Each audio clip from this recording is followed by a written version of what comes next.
Aquest diumenge no només estarem pendents del partit del primer equip a Llevant, sinó també de l'Espanyol B, el líder de tercera, que a la mateixa hora rep el Cerdanyola a la ciutat esportiva de Nijarque. Per la tarda arribarà el torn del juvenil A, que s'enfronta al Sant Andreu. El femení, per la seva part, descansarà.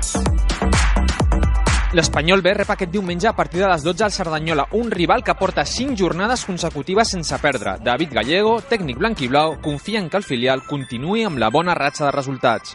Sí, creo que está en el mejor momento del año, está un equipo que salió de abajo, preveo que a lo mejor vamos a dominar, pero que tanto en transiciones de ellos como en estrategia yo creo que nos pueden hacer muchísimo daño y en eso tenemos que estar muy atentos este fin de semana.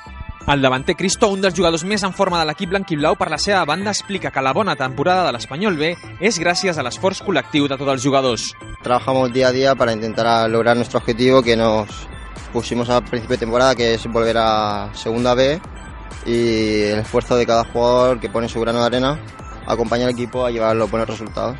El juvenil A, per la seva part, torna a la competició després de gaudir d'una jornada de descans. L'equip de Luis Blanco entra en la recta final del campionat amb la intenció de guanyar els màxims partits possibles. Aquest diumenge, a partir de les 5, espera el Sant Andreu. Tenemos que ganar todos los partidos que quedan de aquí a final de temporada, como no puede ser otra.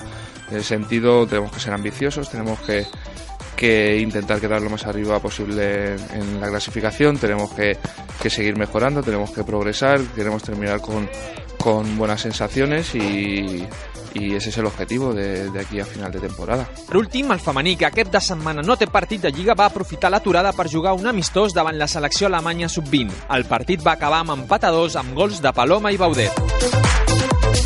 Pericos, aquest diumenge a les 12 us esperem a la ciutat esportiva de Nijarque.